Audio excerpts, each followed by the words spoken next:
Praise Lord, hallelujah. ഇന്ന് 32-ാമത്തെ ദിവസം നാം ഒരുമിച്ച് ദൈവ സാന്നിധ്യത്തിൽ വായിക്കുന്നത് ഉൽപ്പത്തി പുസ്തകം 32-ാം അധ്യായം, സങ്കീർത്തനങ്ങൾ 32-ാം അധ്യായവും മർക്കോസിന്റെ സുവിശേഷം 4-ാം അധ്യായവുമാണ്. പ്രാർത്ഥനയോടെ നമുക്ക് ദൈവവചനത്തിലേക്ക് നമ്മുടെ ശ്രദ്ധയെ തിരിക്കാം. ഉൽപ്പത്തി പുസ്തകം 32-ാം അധ്യായം. യാക്കോബ് തന്റെ വഴിക്ക് പോയി. ദൈവത്തിന്റെ ദൂതന്മാർ അവന്റെ എതിരെ വന്നു. യാക്കോബ് അവരെ കണ്ടപ്പോൾ ഇത് ദൈവത്തിന്റെ സേന എന്ന് പറഞ്ഞു. ആ സ്ഥലത്തിന് മഹനീയം എന്ന് പേരിട്ടു. അനന്തരം യാക്കോബ് ഏദോം നാടായ സെയീർ ദേശത്ത് തന്റെ സഹോദരനായ ഏശാവിന്റെ അടുക്കൽ തനിക്ക് മുമ്പായി ദൂതന്മാരെ അയച്ചു. അവരോട് കൽപ്പിച്ചത് എന്തെന്നാൽ, എന്റെ യജമാനനായ ഏശാവിനോട് ഇങ്ങനെ പറവിൻ, നിന്റെ അടിയാൻ യാക്കോബ് ഇപ്രകാരം പറയുന്നു, ഞാൻ ലാബാന്റെ അടുക്കൽ പരദേശിയായി പാർത്ത് ഇന്നുവരെ അവിടെ താമസിച്ചു. എനിക്ക് കാളയും കഴുതയും ആടും ദാസീദാസന്മാരുമുണ്ട്. നിനക്ക് എന്നോട് കൃപ തോന്നേണ്ടതിനാകുന്നു യജമാനനെ അറിയിപ്പാൻ ആളയക്കുന്നത്. ദൂതന്മാർ യാക്കോബിന്റെ അടുക്കൽ മടങ്ങി വന്നു. ഞങ്ങൾ നിന്റെ സഹോദരനായ ഏശാവിന്റെ അടുക്കൽ പോയി വന്നു. അവൻ 400 ആളുമായി നിന്നെ എതിരേൽപ്പാൻ വരുന്നു എന്ന് പറഞ്ഞു. അപ്പോൾ യാക്കോബ് ഏറ്റവും ഭ്രമിച്ച് ഭയവശനായി തന്നോടുകൂടെ ഉണ്ടായിരുന്ന ജനത്തെയും ആടുകളെയും കന്നുകാലികളെയും ഒട്ടകങ്ങളെയും 2 കൂട്ടമായി വിഭാഗിച്ചു. ഏശാവ് ഒരു കൂട്ടത്തിന്റെ നേരെ വന്ന് അതിനെ നശിപ്പിച്ചാൽ മറ്റേ കൂട്ടത്തിന് ഓടിപ്പോകാമല്ലോ എന്ന് പറഞ്ഞു. പിന്നെ യാക്കോബ് പ്രാർത്ഥിച്ചത്, എന്റെ പിതാവായ അബ്രഹാമിന്റെ ദൈവവും എന്റെ പിതാവായ ഇസഹാക്കിന്റെ ദൈവവുമായുള്ളവേ, നിന്റെ ദേശത്തേക്കും നിന്റെ ചാർച്ചക്കാരുടെ അടുക്കലേക്കും മടങ്ങിപ്പോക. ഞാൻ നിനക്ക് നന്മ ചെയ്യുമെന്ന് എന്നോട് അരുളി ചെയ്ത യഹോവേ, അടിയനോട് കാണിച്ചിരിക്കുന്ന സകല ദയയ്ക്കും സകല വിശ്വസ്തയ്ക്കും ഞാൻ അപാത്രമത്രേ. ഒരു വടിയോടുകൂടെ മാത്രമല്ലോ ഞാൻ ഈ യോർദാൻ കടന്നത്. ഇപ്പോഴോ ഞാൻ 2 കൂട്ടമായി തീർന്നിരിക്കുന്നു. എന്റെ സഹോദരനായ ഏശാവിന്റെ കയ്യിൽ നിന്ന് എന്നെ രക്ഷിക്കണമേ. പക്ഷെ അവൻ വന്ന് എന്നെയും മക്കളോടുകൂടെ തള്ളയെയും നശിപ്പിക്കുമെന്ന് ഞാൻ ഭയപ്പെടുന്നു. നീയോ, ഞാൻ നിന്നോട് നന്മ ചെയ്യും, നിന്റെ സന്തതിയെ പെരുപ്പം കൊണ്ട് എണ്ണിക്കൂടാത്ത കടൽക്കരയിലെ മണൽ പോലെ ആക്കുമെന്ന് അരുളി ചെയ്തുവല്ലോ. അന്നു രാത്രി അവൻ അവിടെ പാർത്തു. തന്റെ പക്കൽ ഉള്ളതിൽ തന്റെ സഹോദരനായ ഏശാവിന് സമ്മാനമായിട്ട് 200 കോലാടിനെയും 20 കോലാട്ടുകൊറ്റനെയും 200 ചെമ്മരിയാടിനെയും 20 ചെമ്മരിയാട്ടുകൊറ്റനെയും കറവുള്ള 30 ഒട്ടകത്തെയും അവയുടെ കുട്ടികളെയും 40 പശുവിനെയും 10 കാളയെയും 20 പെൺകഴുതയെയും 10 കഴുതക്കുട്ടിയെയും വേർതിരിച്ചു. തന്റെ ദാസന്മാരുടെ പക്കൽ ഓരോ കൂട്ടത്തെ പ്രത്യേകമായി ഏൽപ്പിച്ചു. തന്റെ ദാസന്മാരോട്, നിങ്ങൾ എനിക്ക് മുമ്പായി കടന്നുപോയി അതത് കൂട്ടത്തിന് മധ്യേ ഇടയിടുവിൻ എന്ന് പറഞ്ഞു. ഒന്നാമത് പോകുന്നവനോട് അവൻ, എന്റെ സഹോദരനായ ഏശാവ് നിന്നെ കണ്ടു. നീ ആരുടെ ആൾ? എവിടെ പോകുന്നു? നിന്റെ മുമ്പിൽ പോകുന്ന ഇവ ആരുടെ വക എന്നിങ്ങനെ നിന്നോട് ചോദിച്ചാൽ, നിന്റെ അടിയാൻ യാക്കോബിന്റെ വകയാകുന്നു. ഇത് യജമാനനായ ഏശാവിന് അയച്ചിരിക്കുന്ന സമ്മാനം. അതാ അവനും പിന്നാലെ വരുന്നു എന്ന് നീ പറയണം എന്ന് കൽപ്പിച്ചു. 2-ാമത്തവനോടും 3-ാമത്തവനോടും കൂട്ടങ്ങളെ നടത്തിക്കൊണ്ടു പോകുന്ന എല്ലാവരോടും, നിങ്ങൾ ഏശാവിനെ കാണുമ്പോൾ ഇപ്രകാരം അവനോട് പറവീൻ, അതാ നിന്റെ അടിയാൻ യാക്കോബ് പിന്നാലെ വരുന്നു എന്നും പറവീൻ എന്ന് അവൻ കൽപ്പിച്ചു. എനിക്ക് മുമ്പായി പോകുന്ന സമ്മാനം കൊണ്ട് അവനെ ശാന്തമാക്കിയിട്ട് പിന്നെ ഞാൻ അവന്റെ മുഖം കണ്ടുകൊള്ളാം. പക്ഷേ അവൻ എന്നോട് ദയ തോന്നുമായിരിക്കും എന്ന് പറഞ്ഞു. അങ്ങനെ സമ്മാനം അവന്റെ മുമ്പായി പോയി. അവനോ അന്നു രാത്രി കൂട്ടത്തോടുകൂടെ പാർത്തു. രാത്രിയിൽ അവൻ എഴുന്നേറ്റു. തന്റെ 2 ഭാര്യമാരെയും 2 ദാസിമാരെയും 11 പുത്രന്മാരെയും കൂട്ടി യാബോക്ക് കടവ് കടന്നു. അങ്ങനെ അവൻ അവരെ കൂട്ടി ആറ്റിനക്കരെ കടത്തി. തനിക്കുള്ളതൊക്കെയും അക്കരെ കടത്തിയ ശേഷം യാക്കോബ് തനിയെ ശേഷിച്ചു. അപ്പോൾ ഒരു പുരുഷൻ ഉഷസ്സാകുവോളം അവനോട് മല്ലുപിടിച്ചു. അവനെ ജയിക്കയില്ല എന്ന് കണ്ടപ്പോൾ അവൻ തന്റെ തുടയുടെ തടം തൊട്ടു. ആകയാൽ അവനോട് മല്ലുപിടിക്കയിൽ യാക്കോബിന്റെ തുടയുടെ തടം ഉളുക്കിപ്പോയി. എന്നെ വിടുക, ഉഷസ് ഉദിക്കുന്നുവല്ലോ എന്ന് പറഞ്ഞതിന് നീ എന്നെ അനുഗ്രഹിച്ചല്ലാതെ ഞാൻ നിന്നെ വിടുകയില്ല എന്ന് അവൻ പറഞ്ഞു. നിന്റെ പേർ എന്ത് എന്ന് അവൻ അവനോട് ചോദിച്ചതിന് യാക്കോബ് എന്ന് അവൻ പറഞ്ഞു. നീ ദൈവത്തോടും മനുഷ്യരോടും മല്ലുപിടിച്ച് ജയിച്ചതുകൊണ്ട് നിന്റെ പേർ ഇനി യാക്കോബ് എന്നല്ല ഇസ്രായേൽ എന്ന് വിളിക്കപ്പെടും എന്ന് അവൻ പറഞ്ഞു. യാക്കോബ് അവനോട് നിന്റെ പേർ എനിക്ക് പറഞ്ഞു തരണമെന്ന് അപേക്ഷിച്ചു. നീ എന്റെ പേർ ചോദിക്കുന്നത് എന്ത് എന്ന് അവൻ പറഞ്ഞു. അവിടെ വെച്ച് അവനെ അനുഗ്രഹിച്ചു. ഞാൻ ദൈവത്തെ മുഖാമുഖമായി കണ്ടിട്ടും എനിക്ക് ജീവഹാനി വന്നില്ല എന്ന് യാക്കോബ് പറഞ്ഞു. ആ സ്ഥലത്തിന് പെനിയേൽ എന്ന് പേരിട്ടു. അവൻ പെനിയേൽ കടന്നു പോകുമ്പോൾ സൂര്യൻ ഉദിച്ചു. എന്നാൽ തുടയുടെ ഉളുക്ക് നിമിത്തം അവൻ മുടന്തി നടന്നു. അവൻ യാക്കോബിന്റെ തുടയുടെ തടത്തിലെ ഞരമ്പ് തൊടുക കൊണ്ട് ഇസ്രായേൽ മക്കൾ ഇന്നുവരെയും തുടയുടെ തടത്തിലെ ഞരമ്പ് തിന്നാറില്ല. 32-ാം സങ്കീർത്തനം. ലംഘനം ക്ഷമിച്ചും പാപം മറച്ചും കിട്ടിയവൻ ഭാഗ്യവാൻ. യഹോവ അകൃത്യം കണക്കിടാതെയും ആത്മാവിൽ കപടമില്ലാതെയും ഇരിക്കുന്ന മനുഷ്യൻ ഭാഗ്യവാൻ. ഞാൻ മിണ്ടാതെ ഇരുന്നപ്പോൾ നിത്യമായ ഞരക്കത്താൽ എൻ്റെ അസ്ഥികൾ ക്ഷയിച്ചുപോയി. രാവും പകലും നിന്റെ കൈ എൻ്റെ മേൽ ഭാരമായിരുന്നു. എൻ്റെ മജ്ജ വേനൽക്കാലത്തിലെ ഉഷ്ണത്താൽ എന്ന പോലെ വറ്റിപ്പോയി. ഞാൻ എൻ്റെ പാപം നിന്നോട് അറിയിച്ചു, എൻ്റെ അകൃത്യം മറച്ചതുമില്ല. എൻ്റെ ലംഘനങ്ങളെ യഹോവയോട് ഏറ്റുപറയും എന്ന് ഞാൻ പറഞ്ഞു. അപ്പോൾ നീ എൻ്റെ പാപത്തിന്റെ കുറ്റം ക്ഷമിച്ചു തന്നു. ഇതു നിമിത്തം ഓരോ ഭക്തനും കണ്ടെത്താകുന്ന കാലത്ത് നിന്നോട് പ്രാർത്ഥിക്കും. പെരുവെള്ളം കവിഞ്ഞു വരുമ്പോൾ അതവന്റെ അടുക്കലോളം എത്തുകയില്ല.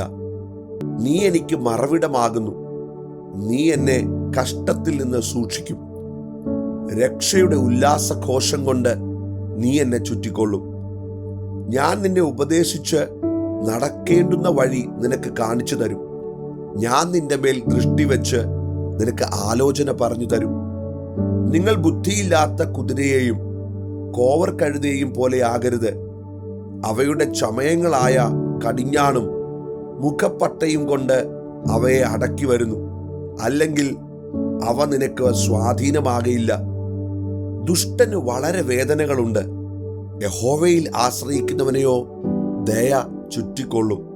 നീതിമാന്മാരെ, യഹോവയിൽ സന്തോഷിച്ച് ആനന്ദിപ്പീൻ.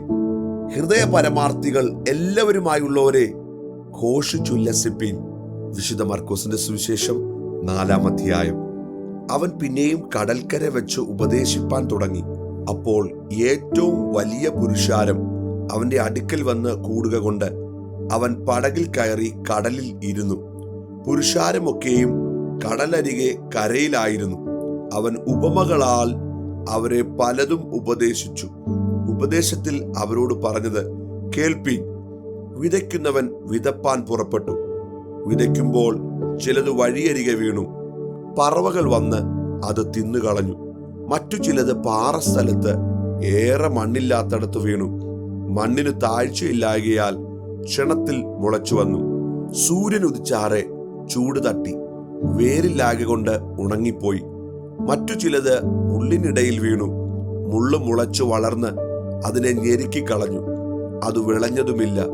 മറ്റു ചിലത് നല്ല മണ്ണിൽ വീണിട്ട് മുളച്ച് വളർന്ന് ഫലം കൊടുത്തു. 30, 60, 100 മേനി വിളഞ്ഞു. കേൾപ്പാൻ ചെവിയുള്ളവൻ കേൾക്കട്ടെ എന്നും അവൻ പറഞ്ഞു. അനന്തരം അവൻ തനിച്ചിരിക്കുമ്പോൾ അവനോട് കൂടെയുള്ളവർ പന്തിരുവരുമായി ആ ഉപമകളെക്കുറിച്ച് ചോദിച്ചു. അവരോട് അവൻ പറഞ്ഞത്, ദൈവരാജ്യത്തിന്റെ മർമ്മം നിങ്ങൾക്ക് നൽകപ്പെട്ടിരിക്കുന്നു.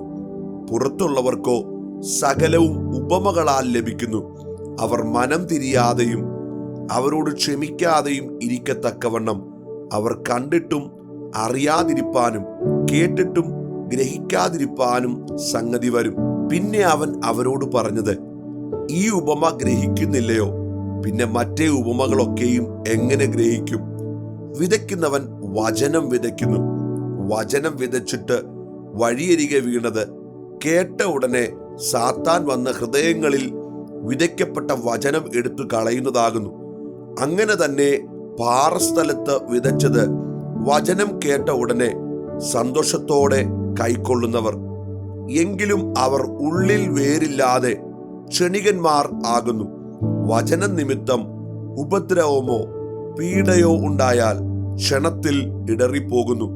മുള്ളിനിടയിൽ വിതയ്ക്കപ്പെട്ടതോ വചനം കേട്ടിട്ട് ഇഹലോകത്തിന്റെ ചിന്തകളും ധനത്തിന്റെ വഞ്ചനയും മറ്റു വിഷയമോഹങ്ങളും അകത്ത് കടന്ന് വചനത്തെ ഞെരുക്കി നിഷ്ഫലമാക്കി തീർക്കുന്നതാകുന്നു. നല്ല മണ്ണിൽ വിതയ്ക്കപ്പെട്ടതോ വചനം കേൾക്കുകയും അംഗീകരിക്കുകയും ചെയ്യുന്നവർ തന്നെ. അവർ 30, 60, 100 മേനി വിളയുന്നു. പിന്നെ അവൻ അവരോട് പറഞ്ഞത്, വിളക്ക് കത്തിച്ച് പറയിൻ കീഴിലോ കട്ടിൻ കീഴിലോ വെക്കുമാറുണ്ടോ? വിളക്ക് തണ്ടിന്മേലല്ലയോ വെക്കുന്നത്?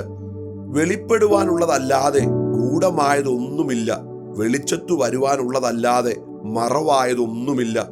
കേൾപ്പാൻ ചെവിയുള്ളവൻ കേൾക്കട്ടെ. നിങ്ങൾ കേൾക്കുന്നത് എന്ത് എന്ന് സൂക്ഷിച്ചുകൊള്ളുവിൻ. നിങ്ങൾ അളക്കുന്ന അളവ് കൊണ്ട് നിങ്ങൾക്കും അളന്നു കിട്ടും, അധികമായും കിട്ടും. ഉള്ളവന് കൊടുക്കും, ഇല്ലാത്തവനോടോ ഉള്ളതും കൂടെ എടുത്തു കളയും എന്ന് അവൻ അവരോട് പറഞ്ഞു. പിന്നെ അവൻ പറഞ്ഞത്, ദൈവരാജ്യം ഒരു മനുഷ്യൻ മണ്ണിൽ വിത്ത് എറിഞ്ഞ ശേഷം രാവും പകലും ഉറങ്ങിയും എഴുന്നേറ്റും ഇരിക്കെ അവൻ അറിയാതെ വിത്ത് മുളച്ച് വളരുന്നത് പോലെയാകുന്നു. ഭൂമി സ്വയമായി മുമ്പേ ഞാറും പിന്നെ കതിരും പിന്നെ കതിരിൽ നിറഞ്ഞ മണിയും ഇങ്ങനെ വിളയുന്നു. ധാന്യം വിളയുമ്പോൾ കൊയ്ത്തായതുകൊണ്ട് അവൻ ഉടനെ അരിവാൾ വയ്ക്കുന്നു. പിന്നെ അവൻ പറഞ്ഞത്, ദൈവരാജ്യത്തെ എങ്ങനെ ഉപമിക്കേണ്ടു? ഏതുപമയാൽ അതിനെ വർണ്ണിക്കേണ്ടു? അത് കടുകുമണിയോട് സദൃശ്യം. അതിനെ മണ്ണിൽ വിതയ്ക്കുമ്പോൾ ഭൂമിയിലെ എല്ലാ വിത്തിലും ചെറിയത്, എങ്കിലും വിതച്ച ശേഷം വളർന്ന് സകല സസ്യങ്ങളിലും വലുതായി തീർന്നു. ആകാശത്തിലെ പക്ഷികൾ അതിന്റെ നിഴലിൽ വസിപ്പാൻ തക്കവണ്ണം വലുതായ കൊമ്പുകളെ വിടുന്നു. അവൻ ഇങ്ങനെ പല ഉപമകളാൽ അവർക്ക് കേൾപ്പാൻ കഴിയും പോലെ അവരോട് വചനം പറഞ്ഞു പോന്നു. ഉപമ കൂടാതെ അവരോടൊന്നും പറഞ്ഞതുമില്ല. തനിച്ചിരിക്കുമ്പോൾ അവൻ ശിഷ്യന്മാരോട് സകലവും വ്യാഖ്യാനിക്കും. അന്ന് സന്ധ്യയായപ്പോൾ നാം അക്കരയ്ക്ക് പോക എന്ന് അവൻ അവരോട് പറഞ്ഞു. അവർ പുരുഷാരത്തെ വിട്ടു.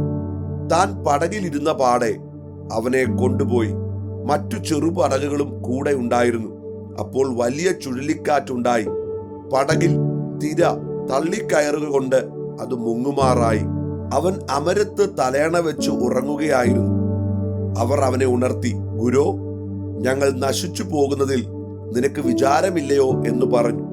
അവൻ എഴുന്നേറ്റ് കാറ്റിനെ ശാസിച്ചു, കടലിനോട് അനങ്ങാതിരിക്ക, അടങ്ങുക എന്ന് പറഞ്ഞു.